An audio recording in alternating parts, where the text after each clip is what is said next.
Good morning, जय भीम, नमो बुद्धाय। साथियों, मैं सुनील बोध, अशोका राज फाउंडेशन और Buddhist society of India Delhi Pradesh committee member. साथियों, Asian Buddhist summit 2024 Ashoka hotel पर होने जा रही है और आज 5 नवंबर और 6 नवंबर का 2 दिवसीय कार्यक्रम लग रहा है। IBC Asian Buddhist summit.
नमो तस्सा भगवतो अरहतो सम्मा सम्बुद्धस्सा।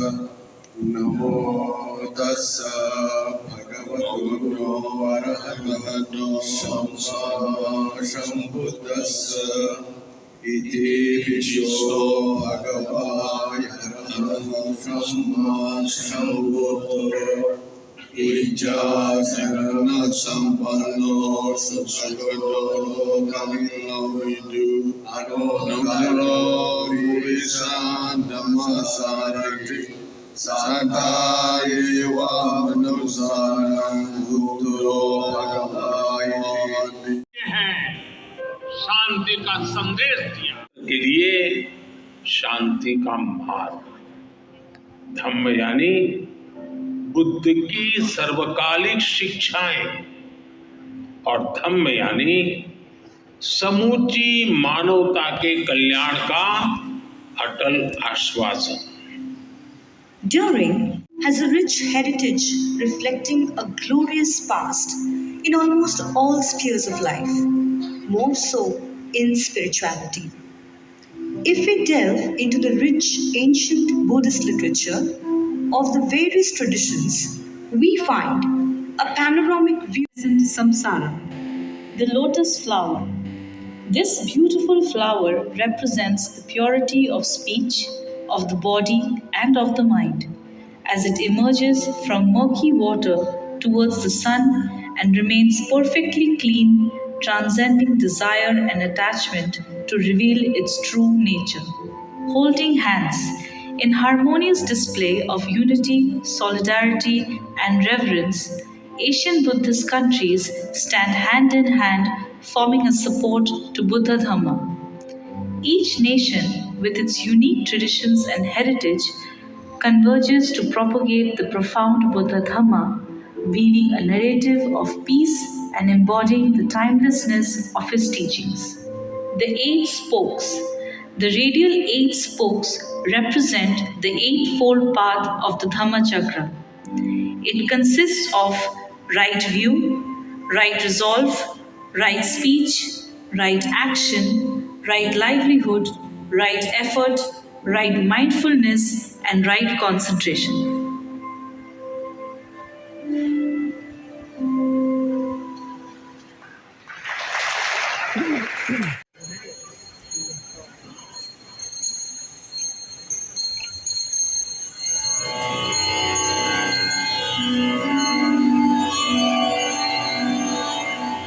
Invoking the universal synergy of Buddha, a depiction of peace, love, wisdom, mindfulness with enlightenment.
Hatred does not cease by hatred, but only by love. This is the eternal rule.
Peace comes from within. Do not seek it without. Samsara, the lotus flower. This beautiful flower represents the purity of speech, of the body, and of the mind, as it emerges from murky water towards the sun and remains perfectly clean, transcending desire and attachment to reveal its true nature.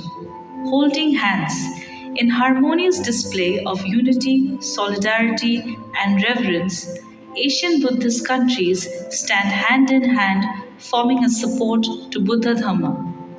Each nation, with its unique traditions and heritage, converges to propagate the profound Buddha Dhamma, weaving a narrative of peace and embodying the timelessness of his teachings. The eight spokes. The radial eight spokes represent the eightfold path of the Dhammachakra. It consists of right view, right resolve, right speech, right action, right livelihood, right effort, right mindfulness, and right concentration.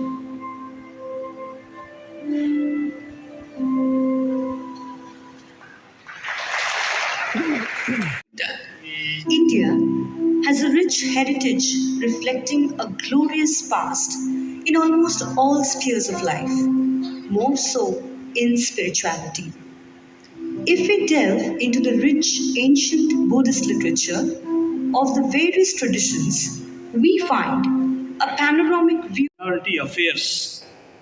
My dear friend, Shri Kiran Rijijuji, Chancellor Sitagu International Buddhist Academies, Myanmar, Most Venerable Saida Dr. Ashin Nainisaraji, Secretary General of IBC.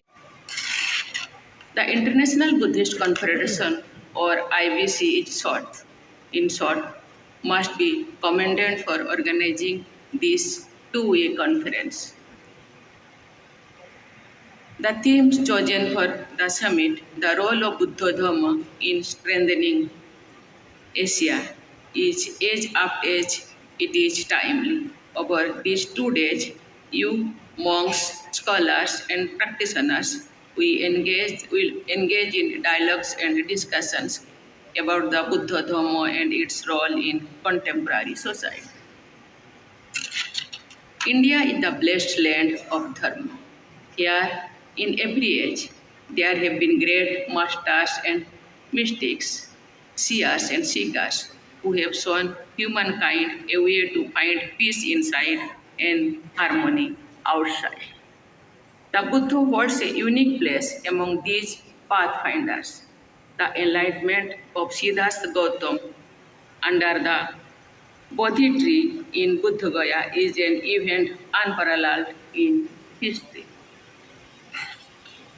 He not only attended incomparably rich insights into the working of the human mind, he also chose to share them with all people in the spirit of Bahujana Sukhaya, Bahujana Hitaya Chowk, for the welfare of the masses. For 45 years after his enlightenment, he went from place to place preaching the Dharma. He took his message to a variety of audiences, kings and artisans, men and women, monks and lay people. To spiritually involved people, he explained the causes and conditions that shape human experience. To ordinary people, he taught how to lead a moral life. What is Buddhism? Ashoka, the great emperor who shunned violence after embracing Buddhism, had this definition of it carved on a pillar, and I quote, Dhamma is good. And what is Dhamma? It is having few faults and many good deeds, mercy, charity, truthfulness, and purity. Unquote. Over the centuries, it was only natural that different practitioners would find different meanings in the Buddha's discourages, and thus there arose a variety of sects. In broad classifications, today we have Theravada, Mahayana, Vajrayana traditions, with many schools and sects within each of them. Moreover, such flowers of the Buddha Dharma proceeded in many directions over different periods of history. In one wave, it was transmitted to Sri Lanka, Myanmar, Cambodia, Indonesia, and other places in Southeast India. Another wave took the words of wisdom to Tibet and Nepal, and then to China, Mongolia, Japan, Korea, Vietnam, and elsewhere. While their interpretation of the Tathagata's message differ widely, what must be noted is that there is no contradiction among them. The Buddha's first discourse at Sarnath near Varanasi remains fundamental, and layers of further and further refined understanding of it are added to it. This spread of Dhamma over all expanding geographical area created a community, a larger Sangha. In essence, India, the land of the Buddha's enlightenment, is at its center. But what is said about God is also true about this larger Buddhist Sangha. That its center is in everywhere and circumference nowhere. This is all the more true because apart from Southern Buddhism and Northern Buddhism, it has also been spreading in the only remaining direction in the last 2 centuries, and it has come to known as Western Buddhism. Shri Kiran Rijiju, Most Venerable Sitago Siadov Dr. Ashin Nyanisare from Myanmar and other dignitaries. Ladies and gentlemen, we will continue with the proceedings of today's program as per schedule. So I will request all of you, please remain seated. All will be requested to remain seated for the further proceedings of this first lunch. I will request all of you, please join for the lunch. For this lunch break, we have 40 minutes only. So after 40 minutes, just after the lunch, I will request all of you, please come back to your seats so that the technical sessions we can start as per the schedule. So I will be requesting all of you, please join for the lunch.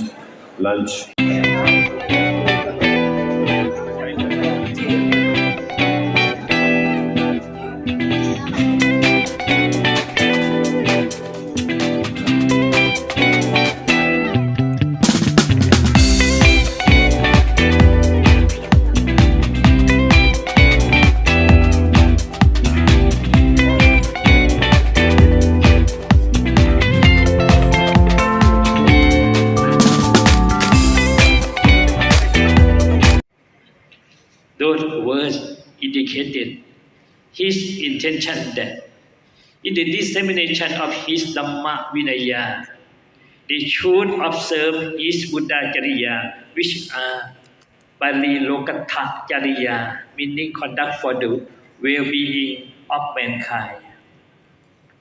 To Yatatha Jariya, conduct for the benefit of relatives.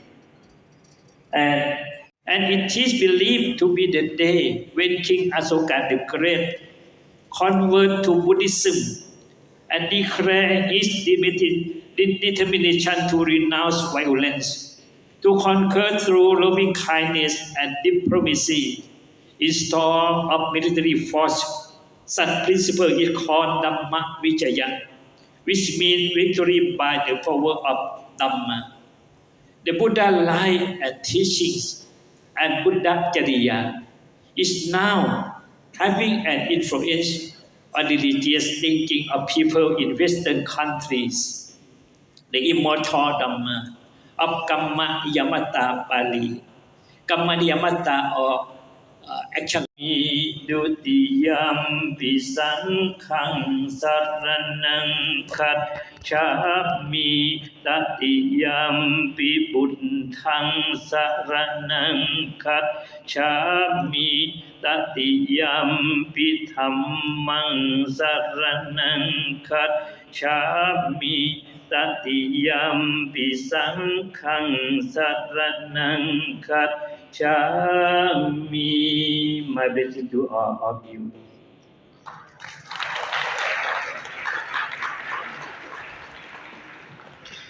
Oh, thank you very much, Venerable. Australia, and he moderated this session. And in this session, we had with us from Nepal, Most Venerable Mingyur Rinpoche. He was here.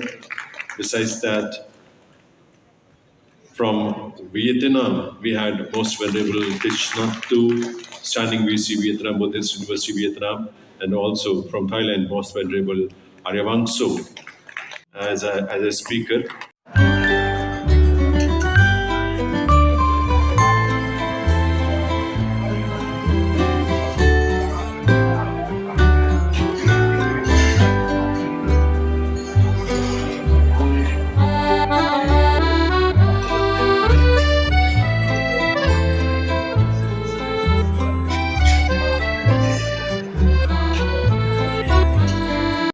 She did her diploma in Pali and got recipient of the gold medal. Wow. MA, MPhil, PhD in Buddhist studies, the major in Pali and Abhidhamma at University of Delhi. It is such a wonderful day to hear that though Lord Buddha have established the Bhikkhu and Bhikkhuni Sangha. First of all, I would like to express my gratitude to the IBC for inviting me to present my paper on the session of the significance and relevance of the Pali language. And I also would like to express my congratulations to the Minister of Culture, the Government of India, and the IBC for successfully organizing the first Asian. That my understanding of Buddha Sasana is very, very good. And with that little knowledge, I would like to say what I have gained from learning Pali. But I'll speak whatever is written, is already written there, but I'll speak from my experiences. Buddha Vachana is handed over to us in a language which is called Pali.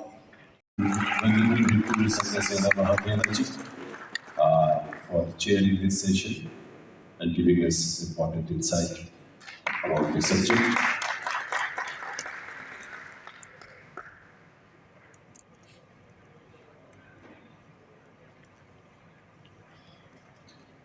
Venerable Bhikkhuni from Vietnam, thank you very much for joining us and being part of this session. This is a memento and a certificate of participation in this first Asian Buddhist Summit. And Professor Radhakrishna Gattuji, who is a very renowned Pali and Vipassana expert, was part of this session. So we are grateful to all the three dignitaries and personalities to be part of this session and to be part of this Asian Buddhist Confederation's Asian Buddhist Summit organized by the International Buddhist Confederation, Ministry of Culture, Government of India. Thank you very much, and we are grateful to Venerable Ananda Bhanteji for doing this felicitation. Moderating talks from people who I consider neighbours to the north of Australia. And I also wanted to ask all of you, because I've been asked to ask you, if we can keep it to 15 minutes. And I particularly wanted to do this because I was brought up to be respectful of monks and representatives of His Holiness the Dalai Lama and leaders in the community. So if I have to tell you to be quiet, I'll get bad karma, right? So I need you to please keep to the 15 minutes. So, so the first person we have to speak is Venerable Dr. Yon Sangeet from Cambodia. And we are grateful to Madam, you came here and participated in this. Most Venerable Bhadat Rahul Bodhi Mahadevji, President of Kusanga, United Buddhist Mission Mumbai, very briefly but very meaningfully explained why Buddha is the need of the why Buddha is so important and why Buddha's messages are so important. We are grateful to the other speakers also, Venerable Dr. Yon Sangeet from Cambodia, who is Director of Ashoka Raj Buddhist University, Cambodia. Thank you very much for being with us. From Singapore, Mr. Pari Jinpa Gyatso, the coordinator of Southeast Asia HSTL office. He was also the part of this session, and he spoke about the Buddhism prevalent in Singapore, how old and how ancient it is being practiced. We also had Mr. Lokanga Saikai from Malaysia, and his Venerable Sayadej Wangsofa from Laos being felicitated.